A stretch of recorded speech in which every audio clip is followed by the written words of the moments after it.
एक देश था। देश में राजा होते ही हैं। सो वहां भी था। उसकी सरकार भी थी और गांव के सरपंच से लेकर प्रधानमंत्री तक सब नियुक्त थे। उसने जनता की उन्नति के लिए जनता को बहुत अधिकार दिए, जैसे जिंदा रहने का अधिकार, खाने का अधिकार, लेटरिन जाने का अधिकार, शिक्षा का अधिकार, बिना पढ़े पास होने का अधिकार, वगैरह वगैरह। अब वह तो जन कल्याणकारी राजा था। उसको खुद को भी तो कुछ अधिकार चाहिए। सो उसने अपने लिए भी अधिकार तय किए, जैसे घोटाले का अधिकार, दलाली का अधिकार, वोट बैंक का अधिकार, विपक्षी की हर बात को बुरी बताने का अधिकार, अपने ऐशो आराम के लिए जनता के धन का मनमाना इस्तेमाल का अधिकार, भ्रष्टाचार का अधिकार। और इन सब में प्रमुख था वह अधिकार जिसके तहत हम कुछ भी बोलें वह सही, दूसरा कुछ भी बोले वह गलत। हम पक्षपात करें तो सही, दूसरा करे तो गलत। हम धार्मिक पक्षपात करें तो भी हम धर्मनिरपेक्ष, और दूसरा कोई यह बात करे तो वह सांप्रदायिक, वगैरह वगैरह। खैर साहब, जलने वाले तो जलते ही रहते हैं। अब उनकी किस्मत में ये सुख नहीं तो हम क्या करें। तो हम कह रहे थे एक किस्सा। वहां गरीब बहुत थे। सो राजा के मन में ख्याल आया, क्यों ना गरीबी रेखा से नीचे वालों के लिए एक सरकारी भोजनालय खोल दिया जाए, जहां गरीबों को 10 रुपए में भोजन कराया जाए। बस ख्याल आते ही आनन फानन में मीटिंग बुलाई गई। एक भोजन मंत्रालय का गठन किया गया। एक बड़ा बजट आवंटन हुआ। भोजन मंत्री बने। मंत्री से जिला, जिला से तहसील और तहसील से गांव स्तर तक समितियां बनी। सभी समितियों में अपनी पार्टी के लोगों की नियुक्ति की गई। कई अधिकारी नियुक्त किए गए, उनके लिए कई वाहन खरीदे गए, कई भवन बनवाए गए, उनके लिए फर्नीचर खरीदा गया, उन पर बड़े बड़े बोर्ड लगवाए गए। एक पोर्टल बनवाया गया जिस पर भोजनालय और उससे जुड़ी हर जानकारी दर्ज की गई। प्रत्येक हितग्राही की जानकारी और आवेदन ऑनलाइन रजिस्टर्ड किए जाने का प्रावधान किया गया। बड़े बड़े साहब ने पैसे लेकर प्रत्येक गांव में भोजन सहायक की नियुक्ति की। एक विशेष पर्व पर समारोह पूर्वक उनका उद्घाटन किया गया। सभाएं हुई, उनमें लोग लाए गए, मंत्री जी आए, उनके लिए 5 स्टार से खाना बुलवाया गया। इन सब में जमकर भ्रष्टाचार हुआ, ऐसा लोग कहते हैं, मैं नहीं कहता। खूब भाषण हुए, जनता को बार बार ये एहसास कराया गया कि हम तो आपके सेवक हैं, ये सब आपकी भलाई के लिए ही है। राजा तो अपनी इस योजना पर फूला ना समाता था। अब चूंकि योजना सरकारी थी तो उसका खूब प्रचार किया गया। नुक्कड़ सभाएं हुई, हर चौराहे और पुल पर बोर्ड लगवाए गए। इन सब में करोड़ों का व्यय हुआ। अधिकारियों ने निर्देश दिए कि जो भी आदमी भोजन करने आए उसका फोटो व्हाट्सएप पे भेजें और पोर्टल पे अपलोड करें। तर्क दिया गया कि इससे कार्य में पारदर्शिता आएगी। एक आदमी ने यह सब सुना। उसने सोचा, राजा कितना भला है। उसके दिमाग में आया कि सरकार बहुत दयालु है, चलो मैं आज वहां जाकर भोजन कर लूं। साधारण कद काठी का आदमी लोक लुभावन नारों से सुसज्जित दीवारों वाले आलीशान भवन में डरते डरते प्रवेश करता है। दरवाजे के समीप स्टूल पर बैठा दरबान उसे झिड़की देता हुआ बोला, क्या बात है, कहाँ रहते हो, गरीब होने का प्रमाण पत्र लाए हो? साहब मीटिंग में है, देर से आना। बेचारा भूखा स्वयं को निरीह प्राणी समझकर जवाब देता रहा। परंतु दरबान शायद पिछले जन्म में कंस का दरबान था। जब तक उसने 5 रुपए रिश्वत नहीं ले ली तब तक उसके सवाल खत्म नहीं हुए। अब बेचारा अंदर गया। अब उसका सामना एक शालीन कर्मठ दिखने वाले विशिष्ट व्यक्ति से हुआ।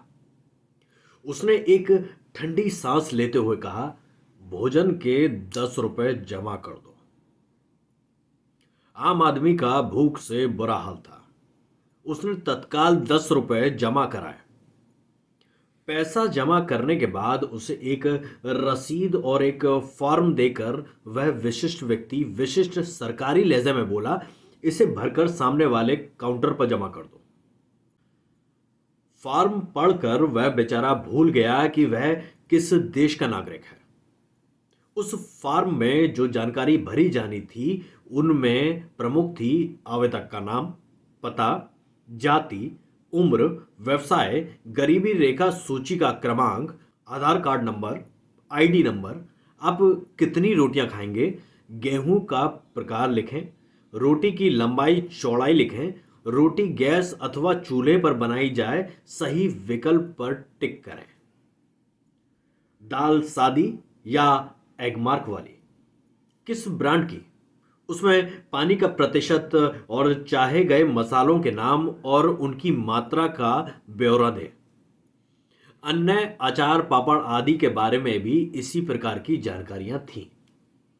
गरीबी रेखा के नीचे वाले राशन कार्ड की फोटोकॉपी, आधार कार्ड की फोटोकॉपी, उस वार्ड के पार्षद से लिखा हुआ यहीं रहते हो इस बात के लिए तहसीलदार का स्थायी निवासी प्रमाण पत्र संलग्न करें।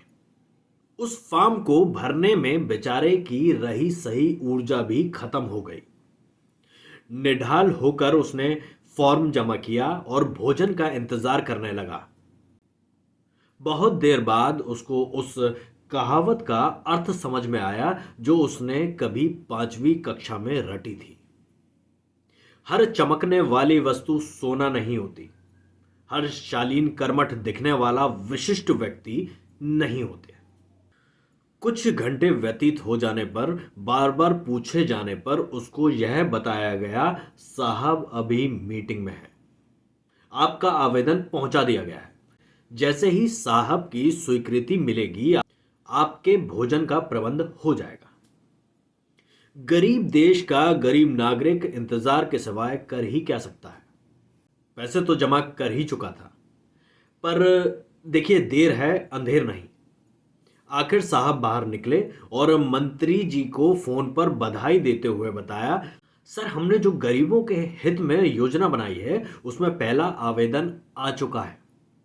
इसके लिए हम भोजन उत्सव का आयोजन करेंगे, पड़ोसी मुल्क के प्रधानमंत्री को आमंत्रित करेंगे। इससे विदेशों में हमारी छवि सुधरेगी, हमारे विपक्षियों का मुंह बंद हो जाएगा, अगले चुनाव में भी इसका लाभ मिलेगा। मंत्री जी अपने अफसर की बुद्धिमानी देखकर खुश हो गए, उसके प्रमोशन पर विचार करने लगे तथा अपने मंत्रालय की कर्तव्यनिष्ठा का बखान कर प्रधानमंत्री से और अधिक आवंटन की मांग कर डाली। भूख से व्याकुल उस आदमी को बताया गया, हमारे खरीदी इंस्पेक्टर एगमार्क वाली दाल और सब सामान का कोटेशन लेने गए हैं। जैसे ही कोटेशन प्राप्त होंगे बड़े साहब खरीदी का ऑर्डर देंगे, आप बिल्कुल चिंता ना करें। पर भूख तो किसी कानून को नहीं मानती। सो उस आदमी ने उस विशिष्ट कर्मचारी से कहा कि कोई बात नहीं, जब तक भोजन नहीं बन जाता अपना चल के पास के होटल से नाश्ता करके आते हैं। विशिष्ट कर्मचारी तो आगरे के कच्चे होते ही हैं। वे दोनों पास के होटल में गए, जी भर के नाश्ता किया गया। तब वह आदमी बोला, आप यहीं बैठिए, मैं आपके लिए गुटखा लेकर आता हूं। यह कहकर वह आदमी बिना बिल चुकाए जो बाहर गया तो कभी वापस ना लौटा। उसने हिकारत भरी नजर से देखा, उस दिव्य इमारत पर लिखा था, पुनः पधारें, हम आपको सहयोग करने के लिए कृत संकल्पित हैं। ना जाने कैसे विपक्ष को इस पूरे मामले की भनक हो गई। उन्होंने सरकार गिरा देने की योजना बना डाली। अविश्वास प्रस्ताव लाया गया, सांसद खरीदे गए, भ्रष्टाचार निवारण समिति बना दी गई। जिसके ऊपर भ्रष्टाचार के कई आरोप थे उसको समिति का अध्यक्ष बना दिया गया। उस जांच में भी भ्रष्टाचार हुआ। लीपापोती करने के लिए एक सदस्यीय जांच आयोग बैठा दिया गया। एक रिटायर्ड व्यक्ति को जांच आयोग का अध्यक्ष बनाया गया। रिटायर्ड व्यक्ति को रोजगार मिल गया। अब यह अलग बात है कि कार्य क्षमता खत्म होने पर ही तो उसे रिटायर्ड किया गया था। आयोग की अवधि बार बार बढ़ाई गई।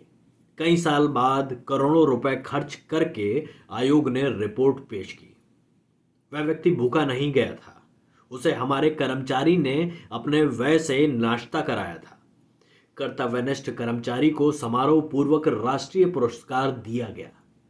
मंत्री जी को देश रत्न दिया गया।